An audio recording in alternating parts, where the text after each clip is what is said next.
Ce que j'aime avec Dieu, c'est que chaque étape par laquelle il te fait passer est peut-être une étape qui fait mal, mais dans laquelle tu viendras puiser ta force qui va caractériser ta destinée. Jésus n'a pas quitté son trône pour que tu aies une belle voiture. Jésus n'a pas quitté son trône pour que tu aies une belle maison. Jésus n'a pas quitté son trône pour que tu marches correctement. Non, il a quitté son trône pour que tu ailles au ciel. Des fois, on garde certaines choses.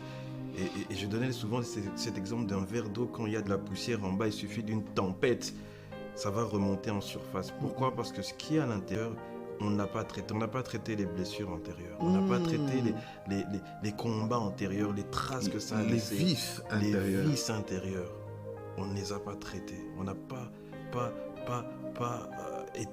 laissé la présence, en tout cas laisser ces choses être exposées de Dieu pour vraiment purifier de ces choses-là, pour vraiment guérir ces choses-là. La Bible dit, il envoya sa parole et sa parole doit guérir. Vous connaîtrez la vérité va vous affranchir. Il y a des choses pour lesquelles tu n'as plus des fois besoin de combattre. Quand tu marches avec Dieu, quand tu vis avec Dieu, il y a des portes automatiques qui commencent à s'ouvrir. Il y a des faveurs qui viennent parce que tu... À l'âme d'une femme qui est choquée, c'est ton âme qui a reçu des coups. On t'a dit tu n'es pas belle, tu ne réussiras pas, tu ne pourras pas. Mais crois au Dieu qui croit en toi. Amen. Que ton âme, que ton esprit dise à ton âme crois. Yes. Que ton esprit dise à ton âme, tu es une femme digne, tu es une grande dame.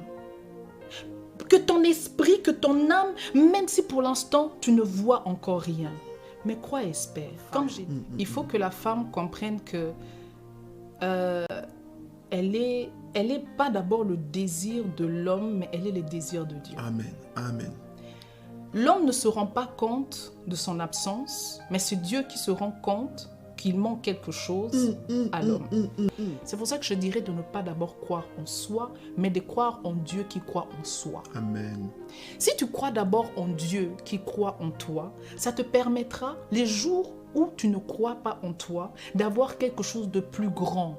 Amen. Parce que Dieu croit en toi, cela te donne la force du coup de croire aussi en toi. Et il faut comprendre une chose avec la loi de Dieu. Quand Dieu nous donne des lois, ce n'est pas pour lui, c'est d'abord pour nous. Pourquoi? Parce que les lois de Dieu sont censées préserver Dieu en nous. Amen.